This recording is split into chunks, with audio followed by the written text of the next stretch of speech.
Bonsoir, je vous souhaite la bienvenue dans cette nouvelle émission de Voyage au bout de la nuit.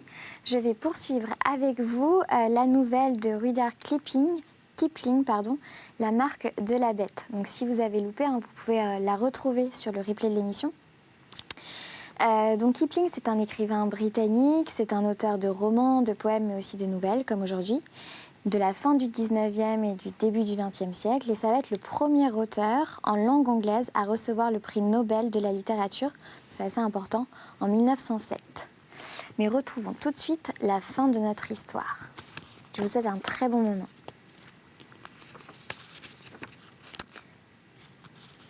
Là, nous le liâmes. Avec les courroies de malle, il n'essayait pas de fuir, mais il miaulait.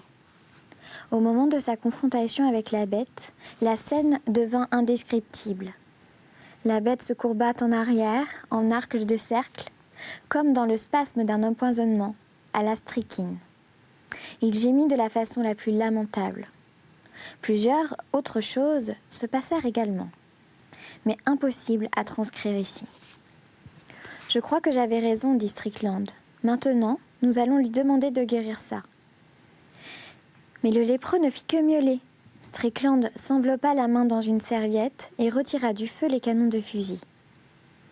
Je fis passer la moitié de la canne brisée par la bouche de la ligne de pêche et j'attachai le lépreux commodément au bois de lit de Strickland.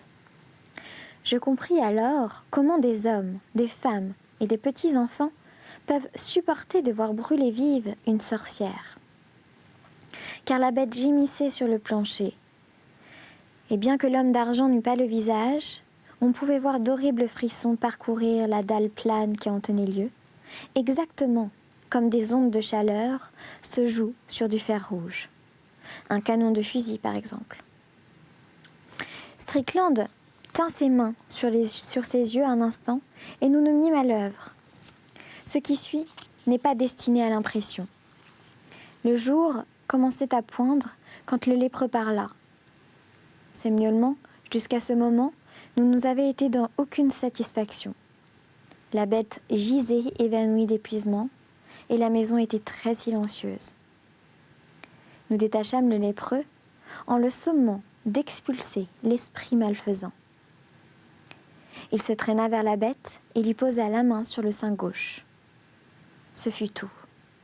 Puis il tomba, la face contre terre, et geignit, tout en aspirant l'air pendant qu'il geignait, à gorgées convulsives. Alors nos regards fixés sur le visage de la bête virent l'âme de Flette remonter dans ses yeux. Puis, goutte à goutte, apparurent sur son front, et les yeux, des yeux humains cette fois, se fermèrent. Nous attendîmes 1 heure, mais Flette dormait toujours. L'ayant transporté à sa chambre, nous enjoignîmes au lépreux de disparaître après lui avoir donné le bois de lit. Le drap qui recouvrait celui-ci, pour cacher sa nudité, les gants et les serviettes avec lesquels nous avions touché en plus du fouet, que nous lui avons passé sur les aisselles. Il roula le drap autour de son corps et sortit dans la première aube, sans parler ni miauler. Strickland s'essuya le visage et s'assit. Un gang nocturne au loin de la cité piqua 7 heures. 24 heures exactement. Et j'en faisais assez pour rassurer ma révocation, sans compter mon internement à perpétuité dans un asile d'aliénés. Le canon de fusil chauffé et rougi avait glissé à terre, où il était en train de roussir le tapis. Il n'avait pas à se tromper à l'odeur, elle était vraie. Ce matin-là, à 11 heures, nous allâmes tous les deux réveiller Flette. À l'examen, nous vîmes que la rosette noire, la tache de léopard, avait disparu sur sa poitrine. Encore à moitié somnolent, il semblait rompu, mais dès qu'il nous vit, il dit « Oh, le diable vous emporte, vous deux. Bonne année. Ne faites jamais de mélange. Je suis presque mort. » « Merci bien, mais vous êtes en retard, dit Strickland. Nous sommes aujourd'hui au matin du second jour. Voilà ce que j'appelle faire le tour du cadran. » La porte s'ouvrit et le petit Dumoise passa la tête. Il était venu à pied et nous croyait en train d'ensevelir Flette. « J'ai amené une garde, dit Dumoise. Je suppose qu'elle peut entrer pour ce qui est nécessaire. » « Comment donc ?» dit Flette, avec gaieté, en se mettant sur son séant. « Amenez-les vos gardes. » Dumoise resta muet. Strickland l'entraîna dehors et lui expliqua qu'il y avait sans doute une erreur dans le diagnostic. Dumoise, sans desserrer les dents, quitta la maison précipitamment. Il jugeait sa réputation professionnelle en jeu et se montrait disposé à traiter de ce rétablissement en injure personnelle. Strickland sortit aussi. Quand il revint, il dit qu'étant allé au temple d'Hanuman pour offrir réparation de l'offense faite aux dieux, il lui avait été solennellement affirmé que nul homme blanc n'avait jamais touché l'idole et qu'il était lui-même une incarnation de toutes les vertus, en proie momentanée à l'erreur. « Qu'en pensez-vous » dit Strickland. « Il y a plus de choses. » Mais Strickland a l'horreur de cette citation. Il prétend que je l'ai usée jusqu'à la corde, et il arriva une autre chose assez curieuse qui m'effraya tout autant qu'au pire moment de notre besogne cette nuit-là. Flette, une fois habillé, vint dans la salle à manger et renifla. Il avait une façon bizarre de remuer les narines en reniflant. « Quelle horrible odeur de chien » dit-il. « Vous devriez vraiment tenir mieux vos terriers. Essayez du soufre. » Mais Strickland ne répondit pas. Il saisit le dos d'une chaise et, sans prévenir, fut pris d'une merveilleuse attaque de nerfs. C'est terrible de voir un homme vigoureux terrassé par une crise nerveuse. Alors, je fus frappée de l'idée que nous avions lutté avec l'homme d'argent dans cette chambre pour l'âme de Flette, et que nous étions à jamais déshonorés comme Anglais, et je me mis à rire, à ouvrir la bouche et à gargouiller aussi honteusement que Strickland, tandis que Flette croyait que nous étions devenus fous. Il a toujours ignoré ce que nous avions fait. Quelques années plus tard, Strickland marié est devenu, pour faire plaisir à sa femme, membre correct et bien pensant de la société, nous examinâmes l'épisode à nouveau, sans passion. Et Strickland me suggéra de la soumettre au public. Je ne pense pas, quant à moi, que cette résolution ait chance d'élucider le mystère. Personne, d'abord, n'ajoutera foi à une histoire plutôt déplaisante. Et en second lieu, les dieux des païens n'étant autre chose que de la pierre ou du bronze. Il ne subsiste de doute là-dessus pour aucun homme de sens. On ne mérite pas à les traiter différemment que la plus juste réprobation. Nous avons fini donc la première nouvelle et nous allons commencer la seconde qui s'appelle Bizéza.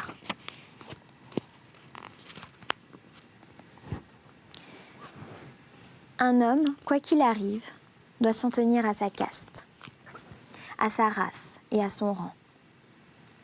Que les blancs ailleurs aux blancs et les noirs aux noirs, de la sorte, quelque mal qu'il advienne. Rien de soudain, d'étrange ou d'inattendu. Ceci est l'histoire d'un homme qui outrepassa de plein gré les bornes correctes de la société et qui vint sérieusement à se repentir. Il en savait trop pour commencer, et il en vit trop dans la suite. Il prenait à la vie indigène un intérêt excessif, et il ne recommencera jamais.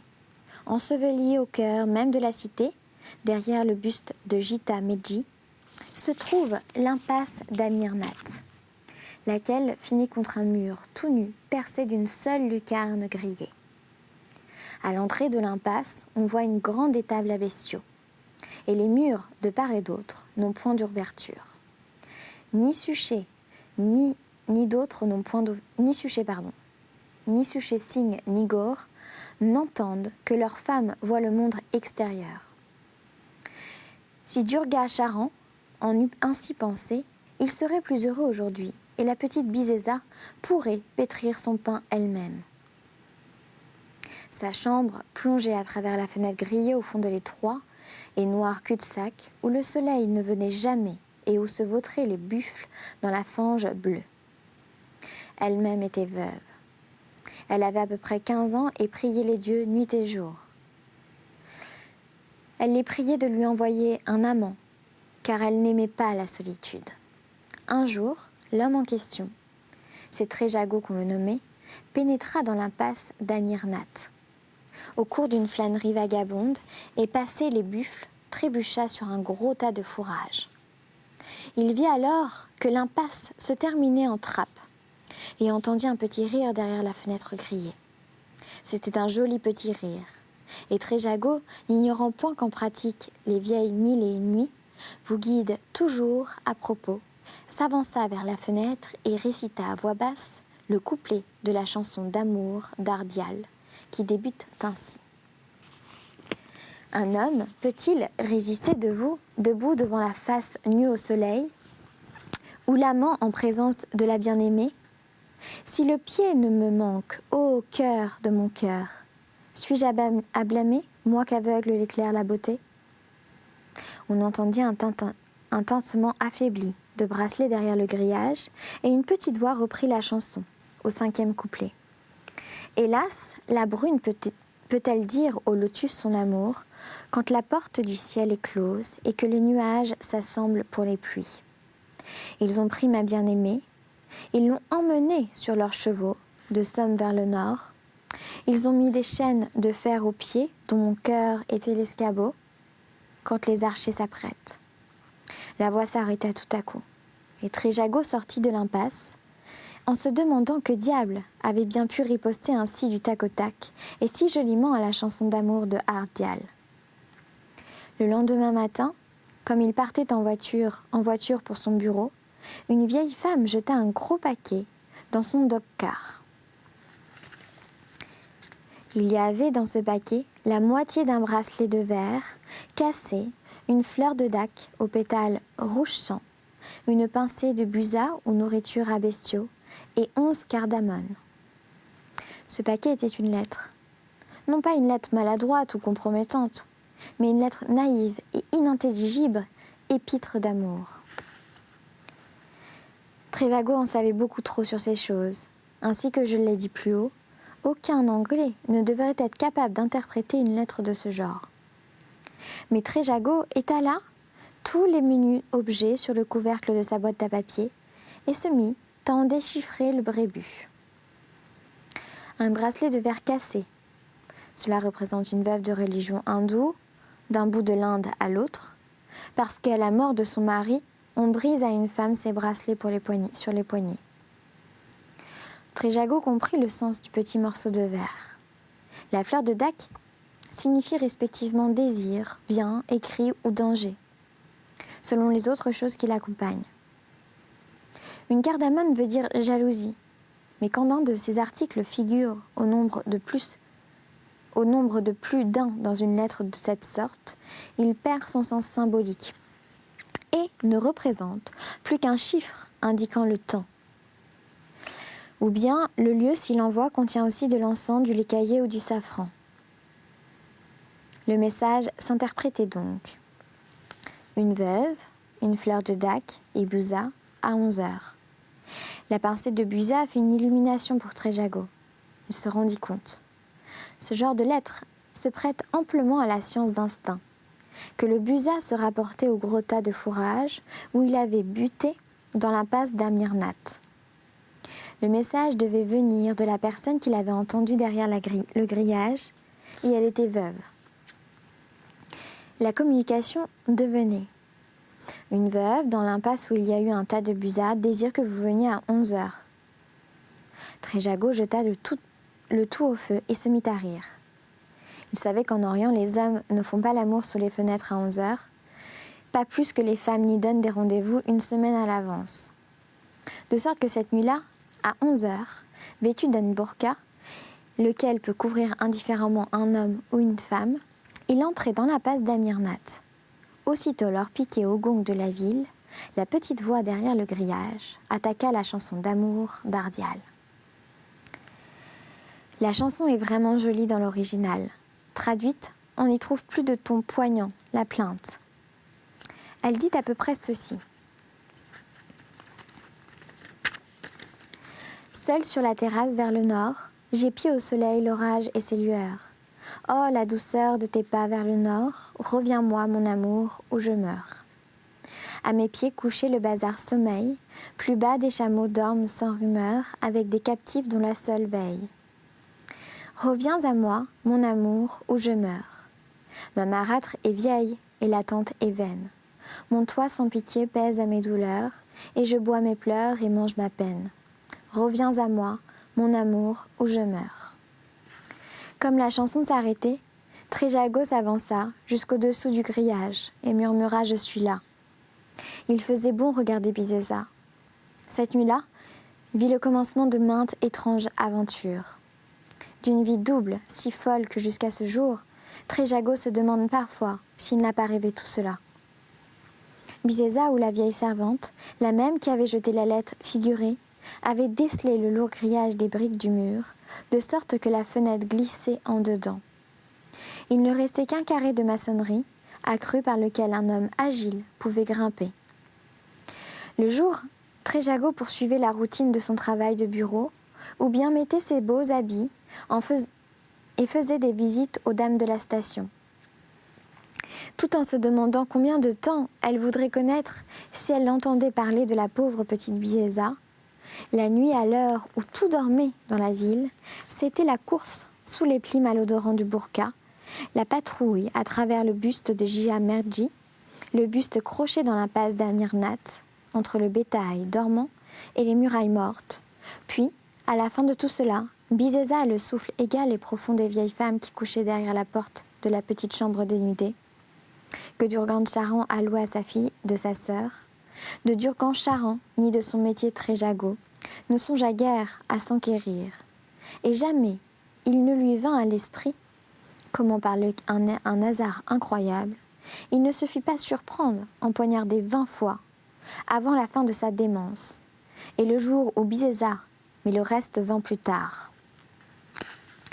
Bizéza, c'était pour Tréjago une joie sous tous les instants, ignorante comme un oiseau. Ces versions déformées des rumeurs du monde qui parvenaient jusqu'à sa chambre amusaient Tréjago presque autant que le cisaillement de ses tentatives pour prononcer le nom de celui-ci, Christophe. Elle ne put jamais arriver à se tirer la première syllabe et elle ne faisait des comiques petits gestes avec des mains pareilles à des feuilles de rose, comme pour jeter le nom très loin d'elle. Après quoi, elle se mettait à genoux devant Tréjago et lui demandait, tout comme lui fait une femme de son pays, s'il était sûr de l'aimer bien. Tréjago lui jurait qu'il l'aimait mieux que tout au monde, c'était vrai. Après un mois, cette folie, les exigences de son autre vie forcèrent Tréjago à faire montre attention particulière envers une dame de sa connaissance.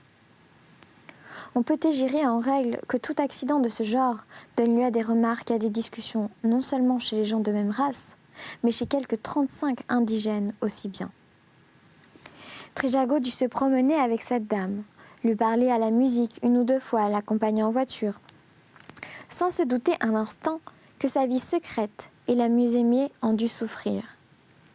Mais la nouvelle, toujours de la même façon mystérieuse, vola de bouche en bouche, jusqu'au moment où la duègne de Bizéza en eut vent. Elle a dit à Bizéza, l'enfant en fut ému, qu'elle s'acquitta très mal des soins de la maison et se fit battre en conséquence par la femme de Durga Charan. Une semaine plus tard, Bizéza taxa Tréjago de flirt. Elle ne comprenait pas de nuances et parlait sans détour. Tréjago rit et Bizéza tapa du pied. Ses petits pieds plus légers que les fleurs et qui tenaient tous les deux dans la paume d'une main. Tout ce qu'on écrit sur la passion orientale et son caractère impulsif, il y a beaucoup d'exagération et de renseignements de la seconde main, mais aussi un peu de vrai. Et quand un Européen rencontre ce peu-là, il en demeure aussi bouleversé que d'une passion dans son propre milieu. Bizéza s'emporta, fit une scène orageuse et menaçant finalement de se tuer si Tréjago ne lâchait point pour l'heure la main intempestive, qui s'était mise entre eux deux. Tréjago tâcha d'expliquer et de lui montrer qu'elle ne comprenait pas ces choses. Au point de vue occidental, Bizéza se redressa et dit tout simplement « Non, je ne comprends pas. Je sais ceci, seulement il n'est pas bon que tu sois devenu plus cher pour moi que mon propre cœur. Tu es un Anglais, je ne suis qu'une petite fille noire. et la veuve d'un homme de couleur. Puis elle sanglota et dit « Mais sur mon âme et celle de ma mère, je t'aime. Nul mal ne t'y viendra. Quoi qu'il m'arrive, Tréjago raisonna l'enfant, tâcha de la calmer, mais elle semblait troublée de toute mesure. Rien ne pouvait la satisfaire, sinon que toute relation entre eux prisse fin. Il fallait qu'il parte tout de suite, et il partit. Comme il se laissait glisser de la fenêtre, elle le baisa au front 2 fois, et il rentra chez lui perplexe. 1 semaine puis 3 passèrent, sans que Bizéza fît un signe. Tréjago, estimant que la rupture avait duré bien assez longtemps, descendit l'impasse d'Amirnat pour la 5e fois depuis ces 3 semaines, dans l'espoir que son grattement au seuil du grillage mobile trouverait réponse cette fois-ci. Il y avait une jeune lune, un ruisseau de lumière, qui inondait l'impasse d'Amirnat et frappait le grillage qui s'écarta du signal. Les 2 mains avaient été coupées à hauteur des poignets et les moignons étaient presque cicatrisés. Puis comme Bizéza courbait la tête entre ses bras et sanglotait, quelqu'un dans la chambre gronda comme une bête fauve et quelque chose de tranchant. Porta tout à coup des stocks à Tréjago à travers le burqa. Un coup manqua son corps, mais lui entailla un muscle de laine et il boita légèrement pour le reste de ses jours. Rien ne bougeait plus dans la maison. Il n'y avait rien que la barre de clair de lune sur la muraille haute et derrière les ténèbres de l'impasse. Tout ce que rappelle Tréjago, après avoir hurlé de fureur et de désespoir entre les murs sans pitié, c'est de s'être retrouvé près de la rivière à la pointe de l'aube, d'avoir jeté son burqa et regagné sa maison tête nue. Bizéza avait-elle tout révélé avec un excès de désespoir sans cause, ou bien l'intrigue, une fois découverte, l'avait-on torturée pour la faire avouer? Tréjago l'ignore encore à ce jour. Quelque chose d'horrible était arrivé et la pensée de ce que cela dut être vint hanter Tréjago la nuit, de temps à autre, et lui tint compagnie jusqu'au matin. Un trait particulier de l'histoire, c'est qu'il ne sait pas où donne la façade de la maison de Durgan-Charan. Elle s'ouvre peut-être sur une cour commune à 2 ou 3 autres maisons, ou elle se cache derrière l'une quelconque des portes de Busté, de Gita Medji. Tréjago ne pourrait pas le dire. Il ne pourrait pas retrouver Bizéza, la pauvre petite Bizéza. Il l'a perdue dans la cité où la maison de chaque homme demeure aussi gardée et secrète que la tombe. Et on a murmuré l'office. Et on a muré l'orifice grillé qui donnait sur l'impasse d'Amirnat. Mais Tréjago fait ses visites régulièrement et passe pour un homme fort correct. Sa personne n'a rien de particulier, si ce n'est une légère raideur, suite d'un effort dans un accident de cheval à la jambe droite. Et voilà, nous avons terminé cette nouvelle, donc Bizéza. Je vous retrouve très vite pour une nouvelle nouvelle. Et en attendant, je vous souhaite une très bonne nuit et une très bonne journée à ceux qui se lèvent. À très vite.